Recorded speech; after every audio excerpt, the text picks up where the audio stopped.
Hello and welcome to GI Live Online. My name is Chris and I run GamesIndustry.biz, and I'm joined today by a real games legend.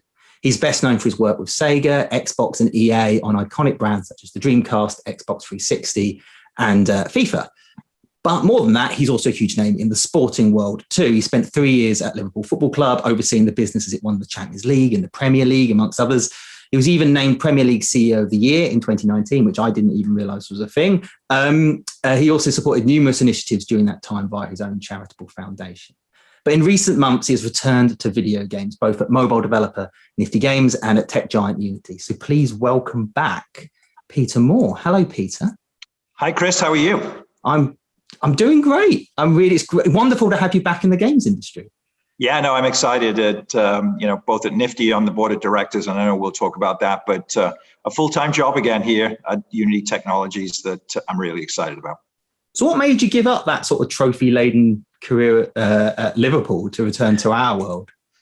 Well, it was less about giving up. We had done a 3-year deal to leave here in California. My wife and I have got 6 kids between us, and so it was not easy. Let me tell you, it's not easy picking up and relocating and domiciling legally in a different country, and then to come back again was always in our plans. So we signed up for a 3-year deal. As I just mentioned before we went live, couldn't have been a better 3 years from the perspective of being at the helm of, at one point, I think the best club in the world, and it has been an incredible experience for me. But delighted to be back in California as well. I think most importantly, my 3 years at Liverpool, I was able to bring a lot of my video game experience, interestingly, into how we ran the club, how we engaged with fans around the world, how we acquired data to make our football club of greater value to the lives of fans in Thailand and you name it, throughout Europe, all through Africa. It's a global football club, as you well know. And so my video game experience held me in good stead while I was at Liverpool. Well, I was going to ask about this later, but you sort of gave me a good link there. What about the other way? I mean, now that you've spent 3 years in football, is there things like, oh, hang on, these are things that the games industry can learn from? Was there anything? Yeah, I think, managing hundreds of millions of people is something that we do both in football. As you know, Premier League, big clubs have got hundreds of millions of fans around the globe. And the same in games. We manage and add value to the lives of hundreds of millions of people from the perspective of what our experience delivers to people every single day and how we learn from that. And in fact, Nifty is a sports mobile game developer with licenses with the NFL and NBA. So understanding sports, the emotion of sports, the passion of sports, and how you can bring it to life for people on different platforms using different technologies. As football fans, we 24/7, we want experiences, and you only play once a week, most times, twice a week sometimes if you're playing in Europe. And in between that, you're thirsty for experiences that link you closer to your team. And sports games have always done that. In my days as president of EA Sports, we were able to grow the FIFA franchise to make it part and parcel of football culture. Players wanted their stats to be better. You watch a Premier League game and you know darn well that EA Sports branding is on all of the officials there. I mean, EA Sports has done a tremendous job in linking itself with the real world of football. And here in America, you add Madden and the NFL and NBA and NHL and all of the licenses, UFC, that EA has. And when we take it to the mobile space, of which Nifty is doing brilliantly, you've also got this level of accessibility. You've got 5 minutes, you can play a game. And it's using, in the case of Nifty, a card mechanic, a Clash Royale mechanic, if you will, to have these quick games that are easy to pick up and really difficult for you to be really, really good at. So from that perspective, I'm delighted that my sports experience of what I had at 3 years at Liverpool, I'm able to bring it back into games the same way as bring games experience into Liverpool. So is that what excited you about Nifty then? Is that what intrigued you?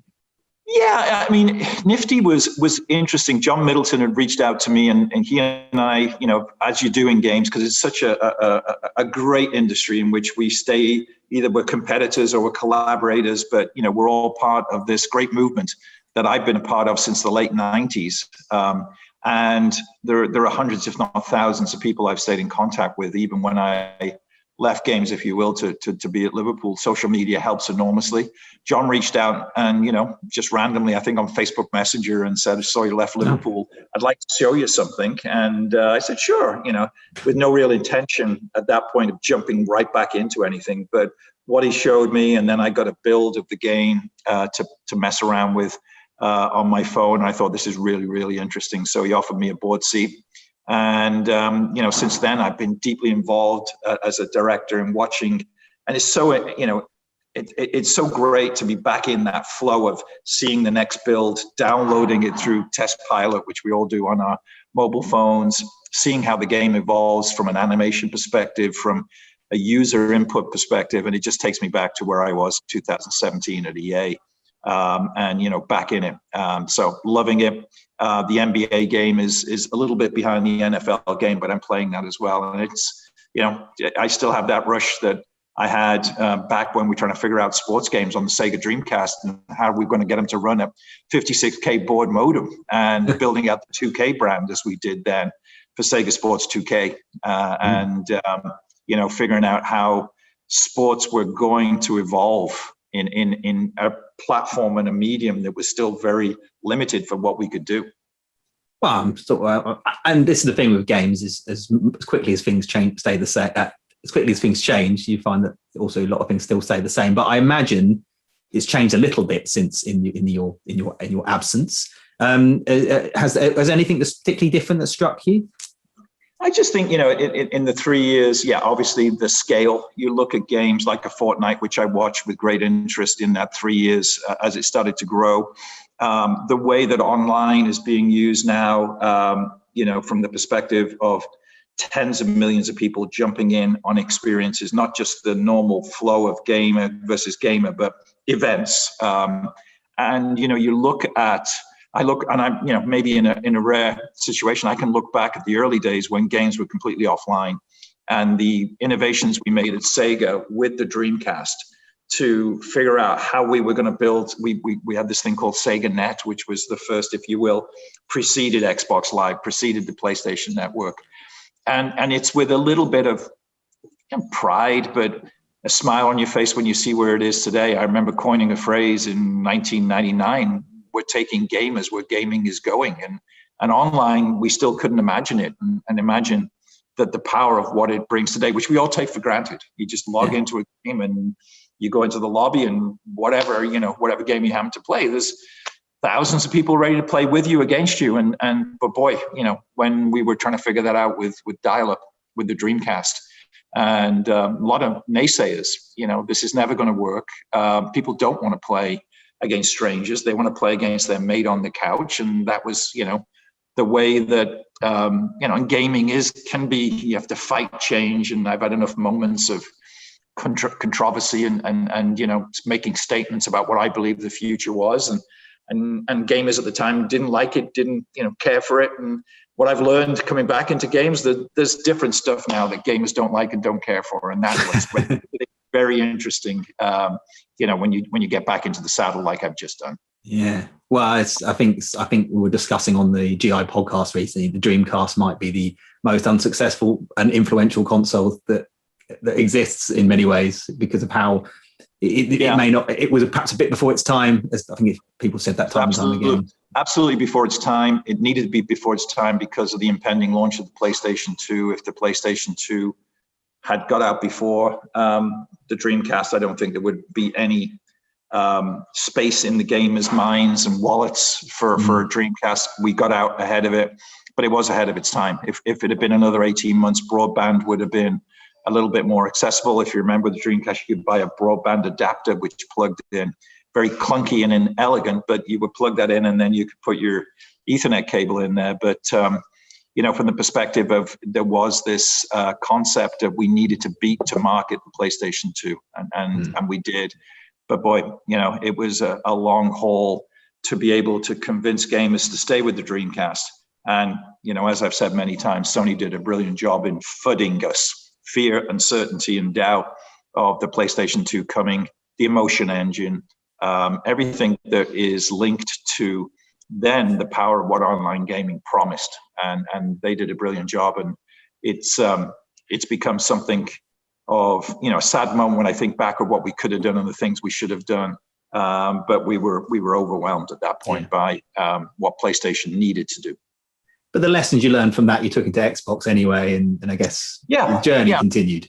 And more resources at Microsoft, obviously, and a real focus there on building the Xbox brand and the Xbox 360, the real most successful launch that Microsoft had had, and holding on to the brand during difficult times like the Red Rings of Death, and maintaining the brand to where it is today. And if we hadn't have done that, that brand wouldn't have existed, and Microsoft may have, exited the gaming business as a result of some of the challenge they were having right there, and then we were having right there and then with the Xbox 360. But management at the very highest level stuck with it, believed in it, invested in making it right for gamers as best they could, and what you have now with Xbox is a direct legacy of those actions during that period. Well, morning here in America, so you don't mind me having my Starbucks. No, absolutely not. I'm a bit jealous, to be honest. Yeah. We've deviated. I could talk about that era for a bit, but actually, you mentioned Xbox, so this might be a good question, because one of the things that perhaps has become more of a thing in the 3 years is sort of subscription services. And actually, I think it's interesting because you've come from football, and I subscribe to Sky Sports purely to watch. I support Leeds United to watch Leeds play, and obviously season tickets and that kind of stuff. What do you make of all that? Yeah, I mean, it's just a change of business model, and you have to make a decision. You and I bought our Sky Sports subscription because we love watching football. And, I can't remember, it's like 35 quid or something like that. But you go, yeah, it's worth it for me, because you'll not only watch Leeds, but you'll watch Liverpool and you'll watch all the big games. And you probably say, as I always do, I probably watched, even when I was like traveling with the team, I still watch 15, 16, 18 games a month. And, you just do simple division. Is it worth it for me? And I could claim market research, I guess, in those days when you're the CEO of the club and looking at other clubs. But I think you do. It's an entertainment dollar. We would gladly spend that kind of money, going to the movies and buying popcorn and a Coke and what have you. And by the time you pay petrol to go, you go, well, we shelled out 30, 40 quid for watching a 90-minute, 2-hour movie. So I think you always do that. Your Netflix subscription. Here in the US, we're starting to see more and more subscription services for the OTTs. So in other words, you've got your classic, regular networks, ABC, NBC, CBS. You've got your cable, myriad of channels as we do in the UK. But more and more, if I want to watch football here, Premier League, I've got to subscribe to Peacock, which is the streaming service for NBC, CBS Plus streaming service. So we're seeing streaming services come online. And again, sports being the tip of the spear for driving adoption of those subscription services.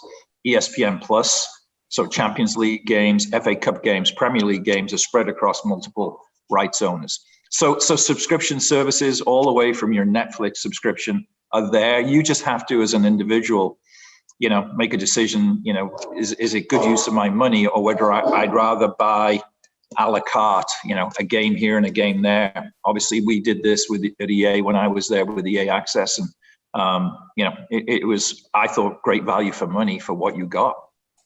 Yeah, I think that's the thing that I'm always I'll be fascinated to see generally, because I'm I subscribe to Netflix, I subscribe to Sky Sports, but watching a 90-minute game of football is a little different to subscribing to a service where the game products last sometimes years, but hundreds of hours. So I have that thing where I don't really need to subscribe to something.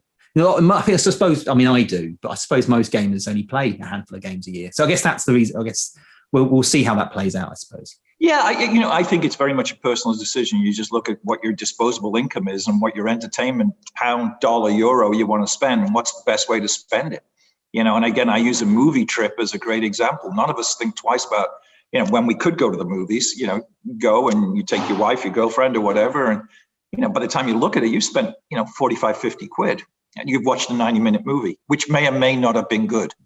And, the same, you can argue for half of that, you've got your Sky Sports subscription. or your subscription services to video game platforms and portals. Well, let's go back to sport, because games based on real sport.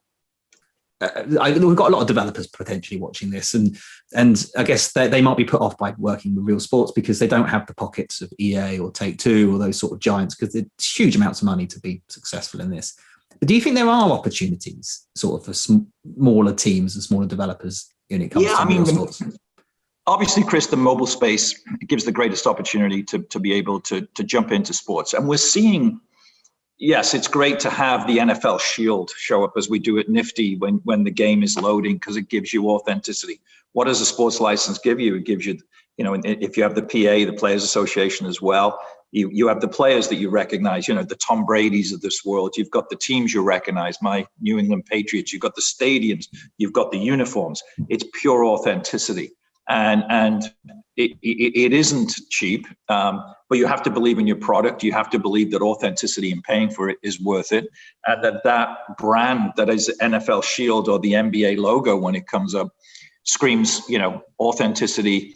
It screams that you're about to have an experience that has the real players, the real stadiums, the real uniforms, etc. And again, as a gamer, you've got to make that decision. We've, at EA in my previous years there, did that brilliantly, I think, with FIFA, with the licensing that we would do all the way, not just individual, FIFA itself, but the confederations, getting the deals done with the leagues all across Europe, getting individual marketing deals done with the clubs so that you could use individual players. And over the years, it's gone from a Wayne Rooney to a Messi to a Ronaldo.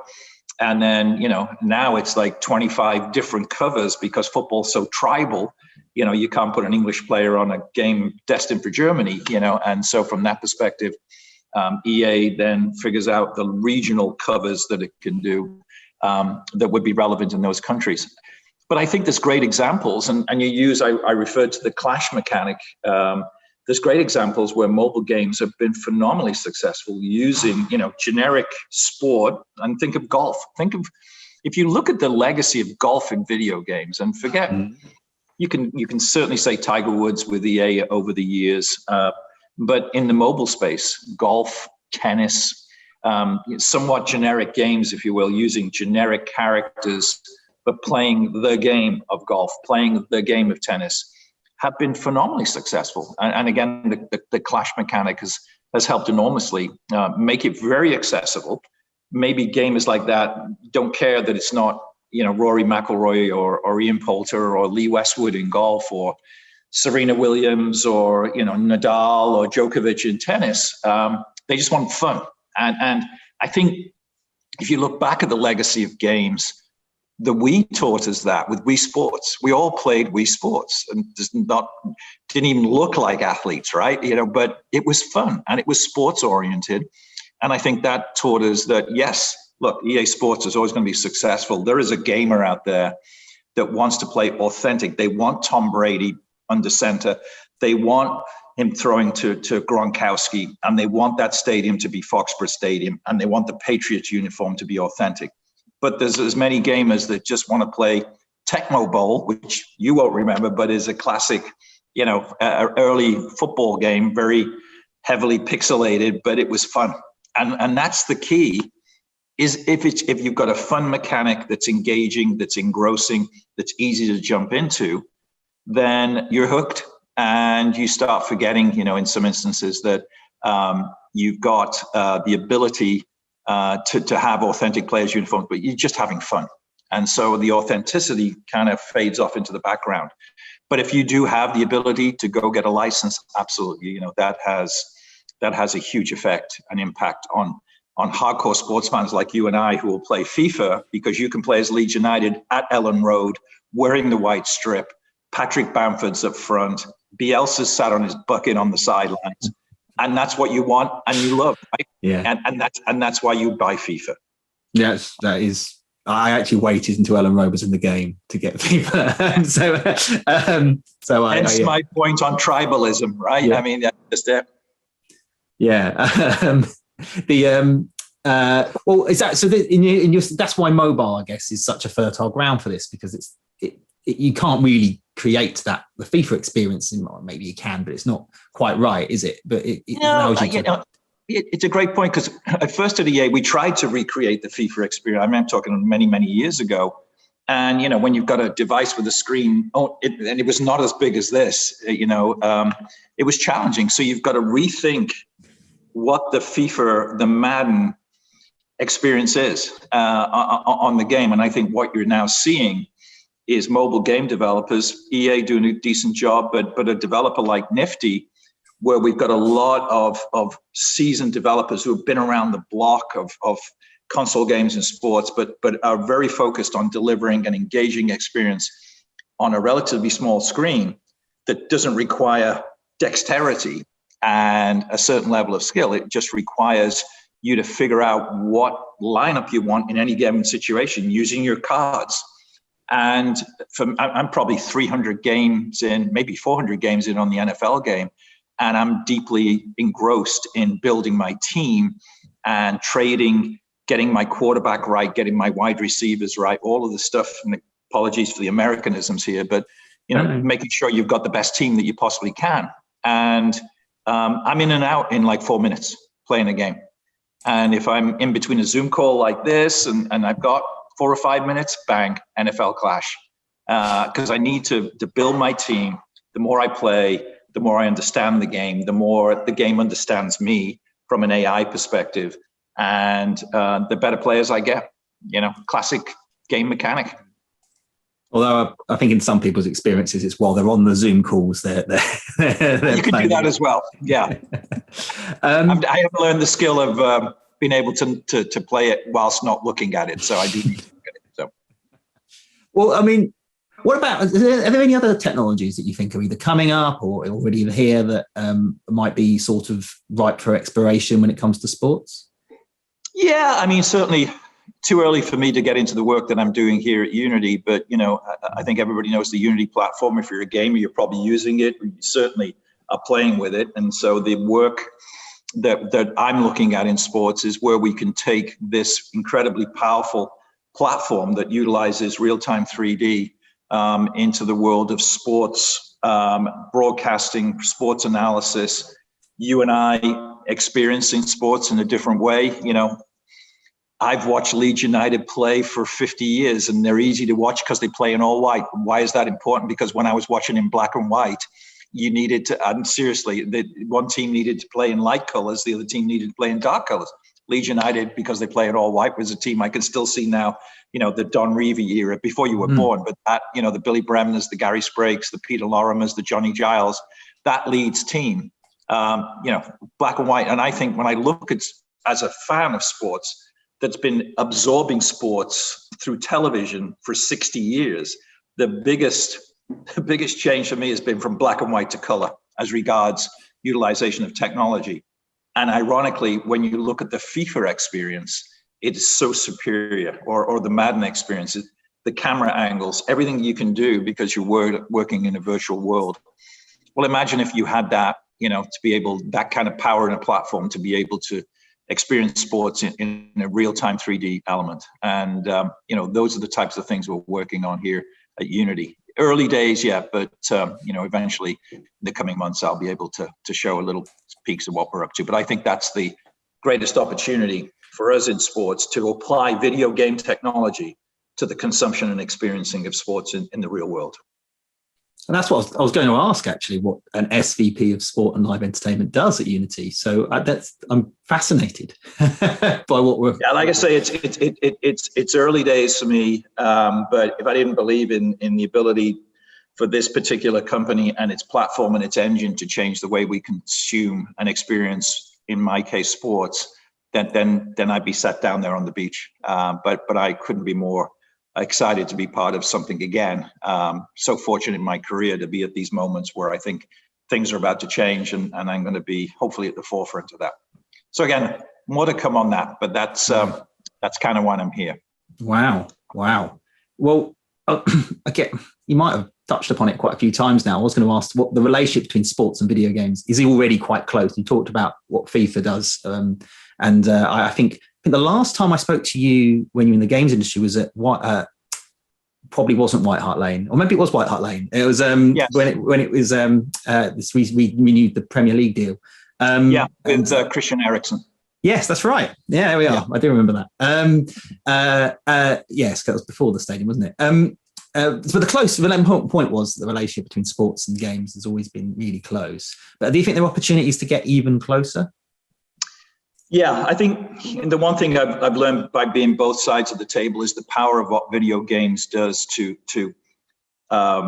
educate primarily young men about sports, not just play the game, but that we took great pride at EA about, and I'm certainly doing it with my NFL Clash game, looking at players I've never heard of and figuring out whether I want them in my playing squad or not, is understanding the players, the history of the clubs, the playing position and why it's important, the attributes of that playing position.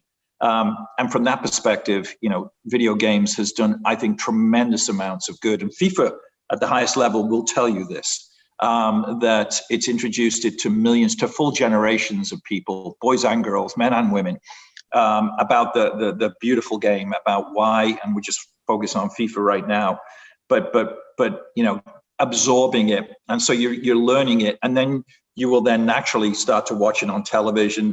Hopefully, you're playing it on a Saturday afternoon yourself, but games do this great job of giving you the entree into the world because. 6 or 7 years of age, you start to pick up a controller and mess around with it, and all of a sudden you're hooked.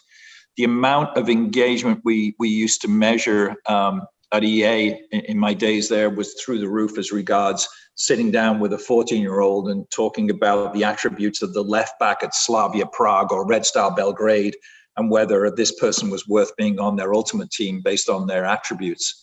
And they could rattle off all of these players.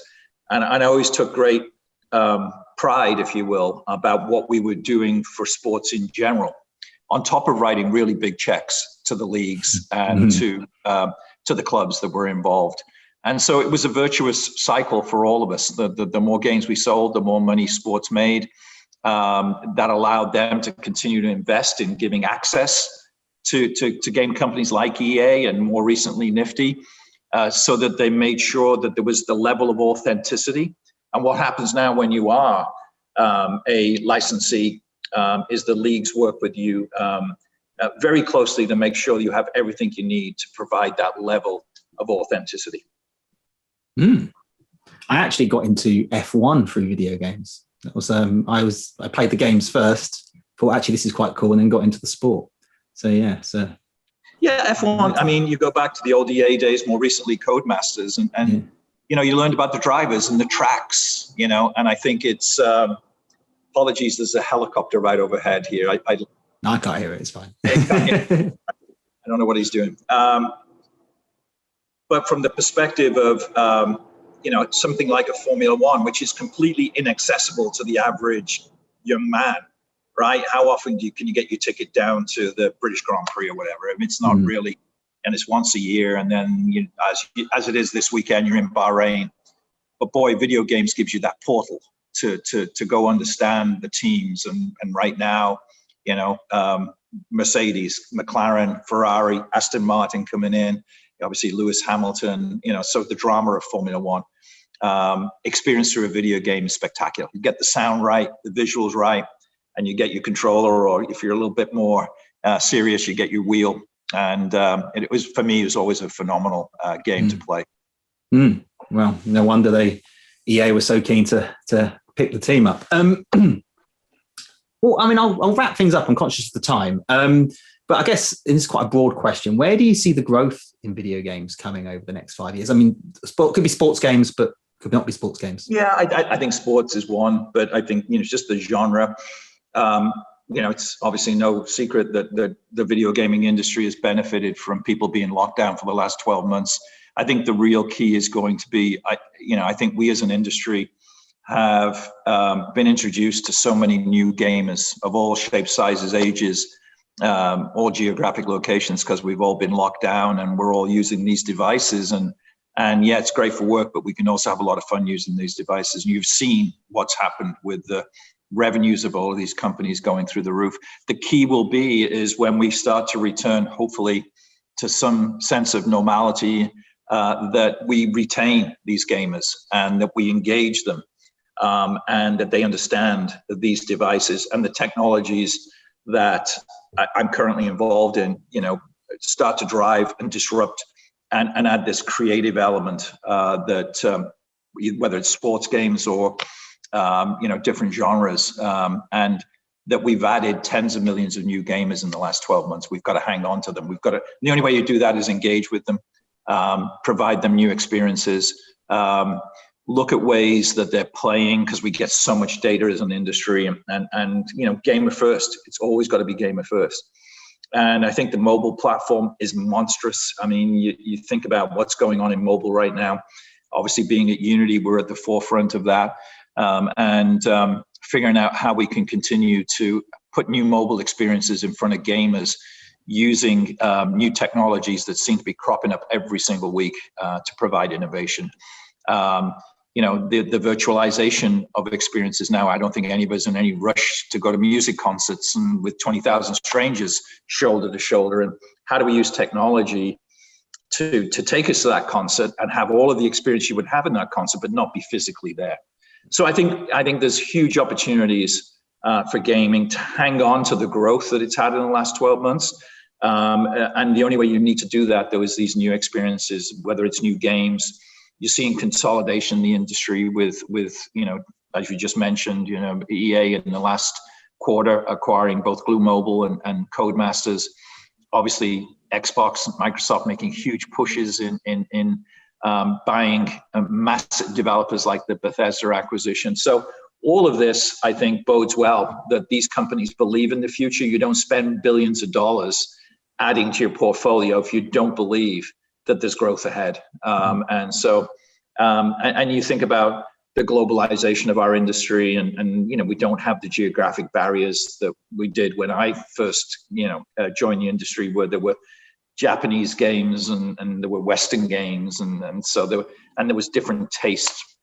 The blending now, these games are all global, and I'm delighted to come back into the industry and experience this. And what am I, 22 years since I joined the industry, and it's grown exponentially, both in size of gamers playing, in revenue, which allows bigger games to be developed. Because when I first, the budget for a game might have been 3 or 4 million when I first joined the industry. That felt like a lot of money.